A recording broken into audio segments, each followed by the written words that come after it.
So I'm currently stood in the ditch of one of the most defensible medieval cities in the world, and in 1522 the Ottomans put that defensibility to the test.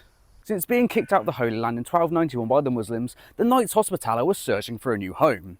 In the early 14th century, they settled on Rhodes, which controlled crucial shipping lanes between Constantinople and Alexandria. Not everyone was too happy about this, especially the Ottomans, as the Knights had been constantly attacking their trade ships, and they had also been harbouring Christian refugees. Something had to change. In 1480 the city came under siege as they were just sick of these Knights' piracy. However, the Knights happily beat them off.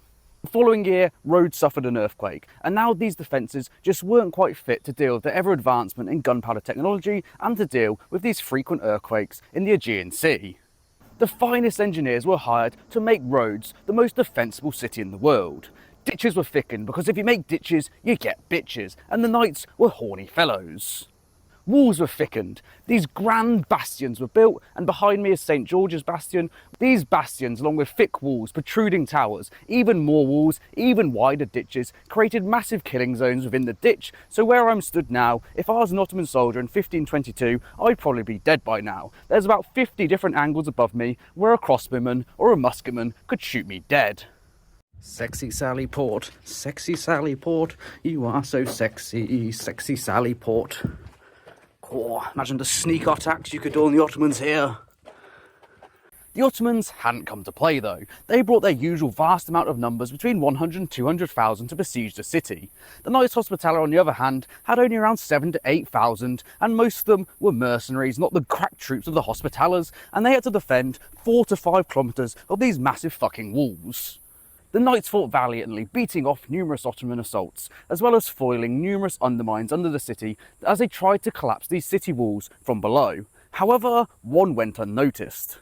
These Knights had been training since the medieval times though. They knew how to beat off the Ottomans, and they held their positions valiantly, and the Ottomans couldn't force their way through this breach. Brutal hand-to-hand fighting continued. However, the defenders were running low on supplies. Cannons couldn't be fired without the Grand Master's permission, and their master engineer had been hit in the face by a musket ball, taking him out of action. While the Hospitaller's position was pretty much untenable from this point on, the Ottomans weren't doing too much better either. Although they had managed to gain a foothold inside one of the city walls, they had lost almost 75% of their troops to the fighting and to disease, and as winter was about to set in, Sultan Suleiman the Magnificent didn't really want to fight any much longer. A stalemate was reached. The Ottomans took the island and the Knights were freely allowed to leave, where they searched for a new home, where they soon found one in Malta, where in 1565 these two sides would be